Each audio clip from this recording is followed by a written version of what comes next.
Marshal Ananthakrishnan രണ്ടാളും മുണ്ടക്കയിലേക്കുള്ള യാത്രയിലാണെന്നറിയാം.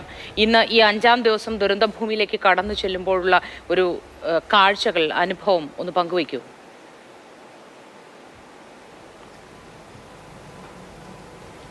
മോത്തി, ഞങ്ങളിപ്പോൾ മുണ്ടക്കയിലേക്ക്, ചുരുളമലയിൽ നിന്ന് മുണ്ടക്കയിലേക്ക് പോവുകയാണ്. ഇപ്പോൾ മാത്രമാണ് ബേലിപ്പാലം വഴി മുണ്ടക്കയിലേക്ക് കടത്തിവിടുന്നത്.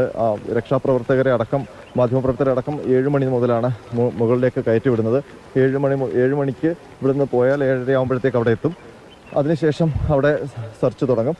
ഇപ്പോൾ എനിക്ക് മുന്നിൽ കാണുന്നത് ഈ പരിശോധനയ്ക്കായി മുണ്ടക്കൈക്ക് താഴ്ഭാഗം, പുഞ്ചിരി മുട്ട, അങ്ങനെ വിവിധ ഭാഗങ്ങൾ പരിശോധിക്കാനുള്ള സംഘങ്ങൾ പോവുകയാണ്. അവരിവിടെ പുഴയുടെ ഒരു ഭാഗത്ത് സൈന്യം ആ തേയിലത്തോട്ടത്തിനിടയിലൂടെ പോകുന്ന കാഴ്ചയാണ് ഇപ്പോൾ കാണാൻ കഴിയുന്നത്. തൊട്ട് താഴെ പുഴയാണ്. ആ പുഴയിലേക്ക് അവരിറങ്ങും. അവിടെ പരിശോധന നടത്തും.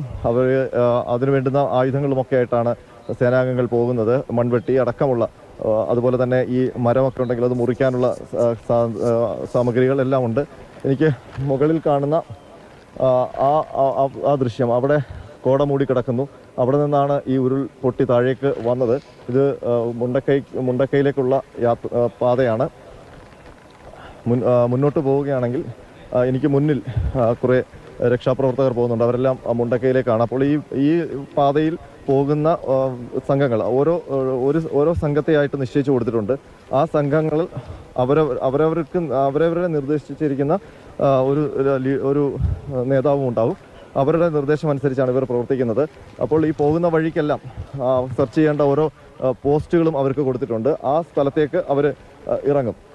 അതിനുശേഷം പരിശോധനയാണ്. ഇന്നലെ ഈ സോൺ 1 മുതൽ മുണ്ടക്കൈ വരെയുള്ള ഭാഗങ്ങൾ പരിശോധിച്ചിരുന്നു.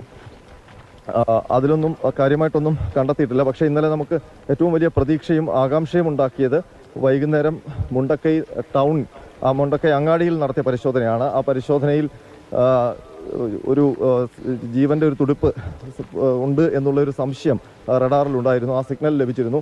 അതിൻ്റെ അടിസ്ഥാനത്തിൽ അവിടെ വലിയ പരിശോധന നടത്തി. സേനാംഗങ്ങളും ഈ സന്നദ്ധ പ്രവർത്തകരെല്ലാം അവിടേക്ക് ഒഴുകിയെത്തുകയും അവരെല്ലാം ഒരുമിച്ച് നിന്നുകൊണ്ട് അവിടെ കൂട്ടായ ഒരു പ്രവർത്തനം നടത്തുകയും ചെയ്തു. പക്ഷേ നിരാശയായിരുന്നു ഫലം. പക്ഷേ ഇന്നും ആ റഡാർ ഉപയോഗിച്ചിട്ടുള്ള പരിശോധന തുടരും. മുന്നോട്ട് പോയ ആ ദൃശ്യങ്ങളും കൂടെ പകർത്താം. ഈ ദൗത്യ സേനാംഗങ്ങൾ പോകുന്ന ദൃശ്യങ്ങളും കൂടെ പകർത്താം. ഇവരെല്ലാം, അവരുടെ കയ്യിലൊക്കെ ആയുധമുണ്ട്.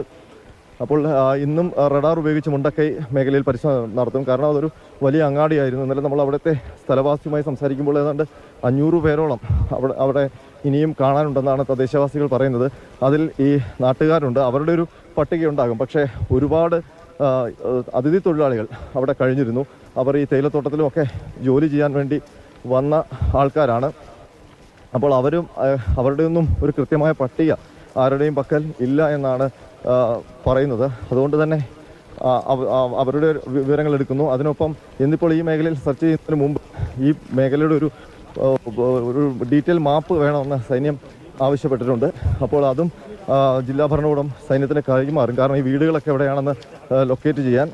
അതിനനുസരിച്ച് അങ്ങനെ ഒരു പ്ലാനോട് കൂടിയാകും. ഇന്ന് ഇപ്പോൾ നമ്മളൊപ്പം മാർഷൽ കൂടി ചേരുന്നുണ്ട്. മാർഷൽ മുണ്ടക്കയിലേക്ക് ഉള്ള യാത്രയിലാണ്. മാർഷൽ, ഇപ്പോൾ നമ്മൾ മുണ്ടക്കയിലേക്ക് പോവുകയാണ്.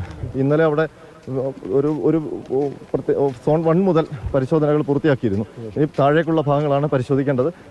പിന്നെ ടൗൺ കേന്ദ്രീകരിച്ചു. ഇനി എന്തൊക്കെയാണ് അതിനകത്ത് നമുക്ക് പ്രതീക്ഷയുള്ളത്? ഞാൻ മനസ്സിലാക്കുന്നിടത്തോളം ഇനിയുള്ള പരിശോധന മിലിറ്ററി തീരുമാനിക്കുന്ന ഇഞ്ചോടിഞ്ച് ഒരു പരിശോധനയാണ്. അതായത് ജീവൻ്റെ കണിക എവിടെയെങ്കിലും ഉണ്ടെങ്കിൽ അത് കണ്ടെത്തുക എന്നുള്ളൊരു നീക്കമുണ്ട്. അതോടൊപ്പം ഈ പാടി ഇതര സംസ്ഥാന തൊഴിലാളികൾ, ഇവരുടെയൊന്നും വിലാസങ്ങളൊന്നും തന്നെ ലഭ്യമല്ല. എത്ര പേരുണ്ട് എന്നുള്ള കാര്യം അറിയില്ല. അതുകൊണ്ട് ഈ തോട്ടത്തിൽ ഉണ്ടായിരുന്നത്, അവരുടെ പാടിയിലുണ്ടായിരുന്നവരുടെയൊക്കെ അവസ്ഥ എന്താണ് എന്ന് നോക്കേണ്ടതുണ്ട്. അതിനകത്തുള്ള പരിശോധന ഉണ്ടാവും. പിന്നെ നമുക്ക് കാണാം അങ്ങ് ദൂരെ മുകളിൽ അതിൻ്റെ ഉറവിട സ്ഥാനം ഇപ്പോൾ ഇവിടെ നിന്ന് നമുക്ക് കാണാൻ സാധിക്കും. അതുമുതൽ ഇവിടം വരെയുള്ള പ്രദേശങ്ങളിൽ ഇത് ദുരന്തമുണ്ടായി. അവിടെ നിന്ന്, അതായത് ഇപ്പോൾ നമ്മൾ ദൃശ്യങ്ങളിൽ കാണുന്നതാണ് ദുരന്തമുണ്ടായ സ്ഥലം. അവിടെ നിന്ന് താഴേക്കുള്ള യാത്ര, ആ യാത്രയിലാണ് ഈ കൂറ്റൻ കല്ലുകൾ, തടികൾ എല്ലാം തന്നെ എത്തിയത്. അപ്പോൾ സ്വാഭാവികമായിട്ടും ഇവിടെ ഈ വന്ന വഴിയിൽ എവിടെയെങ്കിലുമൊക്കെ എന്തെങ്കിലും തടഞ്ഞിട്ടുണ്ടാകുമോ എന്നുള്ള പരിശോധന ഉണ്ടാകും. അത് സംബന്ധിച്ചുള്ള വിശദമായ പരിശോധനയാണ് മിലിറ്ററി ഇന്ന് നടത്തുക. 4 സംഘങ്ങളായി തിരിഞ്ഞിട്ട് തന്നെയാണ് മുണ്ടക്കൈയിൽ മിലിറ്ററി പരിശോധന നടത്തുന്നത്. ആദ്യം തന്നെ വലതുവശത്തേക്ക് ഒരു സംഘം പോയി കഴിഞ്ഞു, അവരുടെ പരിശോധന ഉണ്ടാകും. അതോടൊപ്പം തന്നെ 2 ടീമുകൾ ഇപ്പോൾ മുകളിലേക്ക് കയറിയിട്ടുണ്ട്. അവരുടെ പരിശോധനകൾ 2 വിഭാഗമായി തിരിഞ്ഞിട്ട് നടക്കും. അങ്ങനെ വിശദമായ പരിശോധന ഈ മുണ്ടക്കൈ മലനിരകളിൽ വിശദമായ പരിശോധന നടത്തിക്കൊണ്ട് ഓരോ ഇഞ്ചും വിടാതെയുള്ള പരിശോധനയാണ് നടക്കുന്നത്. മറ്റ് പ്രതീക്ഷകളൊന്നും തന്നെ വെച്ച് പുലർത്തുന്നില്ല എങ്കിൽ തന്നെയും ഇതിൽ എന്തെങ്കിലും ലഭിക്കുമോ എന്ന് അറിയേണ്ടതുണ്ട്. അതിനുവേണ്ടിയുള്ള പരിശോധന ഇന്നും തുടരും. അതിനൊപ്പം തന്നെ നമ്മളൊപ്പം അജയ്, ഈ നാട്ടുകാരനാണ്. ഈ ചൂരൽമല, മുണ്ടക്കൈ പ്രദേശങ്ങളൊക്കെ നല്ല ഭംഗിയായിട്ട് അറിയുന്ന ആളാണ്. അപ്പോൾ അജയോട് കൂടി നമുക്ക് കാര്യങ്ങൾ ചോദിക്കാം. പ്രത്യേകിച്ച് ഇന്നലെ മുണ്ടക്കൈയിൽ ഒരു പ്രതീക്ഷയുടെ ഒരു ചെറിയ ഒരു സൂചന ഉണ്ടായിരുന്നു. അപ്പോൾ അതിനുള്ള സാധ്യതയുണ്ടോ ഇനി അവിടെ? അതിനുള്ള സാധ്യത വളരെ കുറവാണ്. അതൊരു ബിൽഡിങ്ങിൻ്റെ അടിയിൽ നിന്ന് പിന്നെ ജീവൻ്റെ സാന്നിധ്യം ഉണ്ടായി എന്ന് പറയപ്പെട്ടു, ഡിറ്റക്ടറിൽ കാണിച്ചു. പക്ഷേ ഒരുപാട് 2 JCB ഇട്ടിട്ട് മണിക്കൂറുകളോളം തിരഞ്ഞിട്ടും ആ ജീവൻ്റെ കണിക കണ്ടെത്താൻ കഴിഞ്ഞില്ല. ലാസ്റ്റ് ആ ദൗത്യം അവസാനിപ്പിക്കുകയാണ് ഉണ്ടായത്. ഇനിയിപ്പോൾ അവിടെ ഏതൊക്കെ മേഖലകളിലാണ്, പ്രത്യേകിച്ച് ടൗണിലും ഒക്കെ ഇനി എവിടെയാണ് പരിശോധിക്കാനുള്ളത്? എല്ലായിടത്തും പരിശോധിച്ച് കഴിഞ്ഞിട്ടുണ്ടോ അവിടെ? ഏകദേശം എല്ലാ ഭാഗങ്ങളും പരിശോധിച്ചിട്ടുണ്ട്. അതിൻ്റെ മെയിനായിട്ടുള്ള ഈ ദൗത്യത്തിൻ്റെ പ്രശ്നം എന്താണെന്ന് വെച്ച് കഴിഞ്ഞാൽ വൻ കല്ലുകളും മണ്ണുകളും കൂറ്റൻ മരങ്ങളും വന്നതുകൊണ്ട് തിരയുക വളരെ പ്രയാസകരമായ കാര്യമാണ്. ഓക്കെ. അപ്പോൾ മോത്തി, ഇനി അവിടെ ഒരുവിധം പുറമേ കാണാവുന്ന ഭാഗങ്ങളിലൊക്കെ അവിടെ നമ്മുടെ ദൗത്യസേനാംഗങ്ങൾ പരിശോധന നടത്തിയിട്ടുണ്ട്. ഇനിയിപ്പോൾ ഈ ഇന്നലെ കണ്ടതുപോലെ ഈ കെട്ടിടങ്ങളുടെ അടിയിൽ സ്ലാബുകൾ പൊട്ടിക്കിടക്കുന്നുണ്ട്, അതിന് ഉള്ളിലൊക്കെ ചെളി നിറഞ്ഞിട്ടുണ്ട്. അപ്പോൾ അത് ഏതൊക്കെയാണെന്ന് കണ്ടെത്തണം. അതെല്ലാം മാറ്റി അതിനുള്ളിൽ ആരെങ്കിലും പെട്ടിട്ടുണ്ടോ എന്നുള്ള കാര്യങ്ങൾ അന്വേഷിക്കണം. ഒരു സ്ഥലവും വിട്ടുപോകാതെ. ഇപ്പം നമുക്ക് അവിടെ കണ്ടാൽ ഒന്നും മനസ്സിലാവില്ല. അതുകൊണ്ട് തന്നെ അതെല്ലാം മാറ്റി പൂർവ്വസ്ഥിതിയിൽ എവിടെയൊക്കെയാണ് കാര്യങ്ങൾ ഉണ്ടായിരുന്നത്, കെട്ടിടങ്ങൾ ഉണ്ടായിരുന്നതെന്നൊക്കെ മനസ്സിലാക്കി ഒരു കോണും വിട്ടുപോകാതെ മുക്കുമൂലം അരിച്ചു പറക്കിയുള്ള ഒരു പരിശോധനയ്ക്കാണ് ഇന്നലെ മുതൽ അതാണ് തുടങ്ങിയത്. ഇന്നും അങ്ങനെയുള്ള ഒരു രക്ഷാദൗത്യമാകും. മേഖലകളിൽ ഓരോ സംഘങ്ങളായി തിരിഞ്ഞാണ് ഇന്ന് തെരച്ചിൽ തുടരുന്നത് എന്ന് നേരത്തെ അനന്തൻ സൂചിപ്പിച്ചിരുന്നു. ഈ ഓരോ സംഘങ്ങളെയും ഒരാൾ ലീഡ് ചെയ്യും, നയിക്കും എന്ന് പറഞ്ഞു. ഈ നയിക്കുന്നത് സൈന്യത്തിൽ നിന്നുള്ളവരാണോ അതോ അതാത് ബന്ധപ്പെട്ട മേഖലയിൽ, അതായത് അഗ്നി രക്ഷാ സേനാംഗമോ തുടങ്ങി ഓരോ വകുപ്പിൻ്റെതായിട്ടുള്ള ആരെങ്കിലും ഒക്കെ ആയിരിക്കുമോ?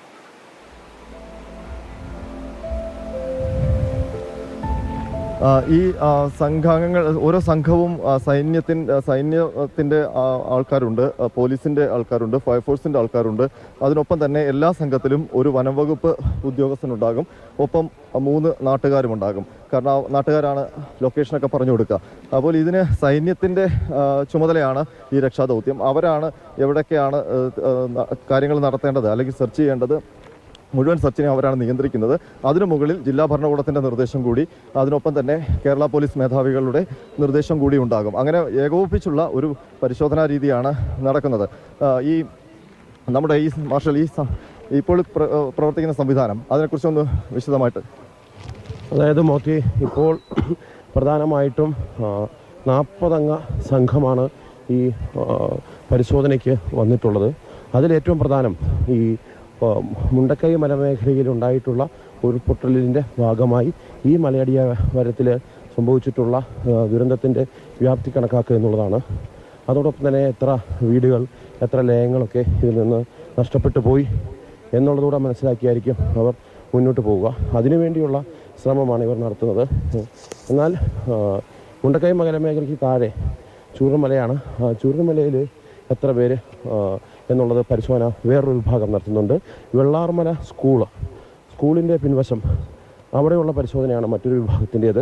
അട്ടമല, സൂചിപ്പാറ, ഒപ്പം വെള്ളാർ വില്ലേജ് പരിസരം, അതായത് പുഴ തിങ്ങി നിറഞ്ഞ് ഒഴുകിയടിച്ച പ്രദേശമാണത്. അവിടെ എത്രമാത്രം സ്ഥലങ്ങളിൽ ഇനി എന്തെങ്കിലും കണ്ടെത്താൻ സാധിക്കുമോ എന്നുള്ള പരിശോധനയുണ്ട്. അങ്ങനെ നീണ്ടു നിൽക്കുന്ന പരിശോധനയാണ്. അത് ഏറ്റവും ഒടുവിൽ വരെയും അവസാനം എല്ലാ ഇഞ്ചും പരിശോധിക്കുന്നിടം വരെയും ഈ വിഭാഗങ്ങളെല്ലാം തന്നെ പരിശോധനയിലുണ്ടാകും. ഇതിന് പ്രത്യേക ഡോഗ് സ്ക്വാഡുണ്ട്. 2 ഡോഗുകൾ ഇപ്പോൾ ഈ ടീമിൻ്റെ കൂടെ കയറിയിട്ടുണ്ട്. അവരും ഈ പരിശോധനയ്ക്ക് നേതൃത്വം കൊടുക്കും. ഫയർഫോഴ്സിൻ്റെയും ഒപ്പം തന്നെ ഫോറസ്റ്റിൻ്റെയും ഉദ്യോഗസ്ഥരുണ്ട്. അവരാണ് ആദ്യഘട്ടം ഇവിടെ എത്തിച്ചേർന്നത്. അവരുടെ നേതൃത്വത്തിലുള്ള പരിശോധന ഉണ്ടാകും. ഇങ്ങനെ 40 വിഭാഗങ്ങളായി തിരിഞ്ഞിട്ടുള്ള 6 സോണുകളിലെ പരിശോധനയാണ് ഇന്നും തുടരുന്നത്. മിലിറ്ററി അതിന് നേതൃത്വം കൊടുക്കുന്നു എന്നുള്ളതാണ്. അനിത. തീർച്ചയായിട്ടും മോത്തി, ഇന്നലത്തെ ആ മുണ്ടക്കയിലെ സംഭവത്തിന് ശേഷം ഈ റഡാർ ഉപയോഗിച്ചുള്ള പരിശോധന ഇന്നും മുണ്ടക്കൈ ടൗൺ കേന്ദ്രീകരിച്ച് നടക്കുമെന്നാണ് പറയുന്നത്. കാരണം എവിടെയെങ്കിലും ഒരാളെങ്കിലും ജീവൻ്റെ തുടിപ്പുമായി ഉണ്ടെങ്കിൽ അവരെ കണ്ടെത്തുക എന്നുള്ളത് കൂടി ഈ രക്ഷാദൗത്യത്തിലെ ഏറ്റവും പ്രധാനപ്പെട്ട കാര്യമാണ്.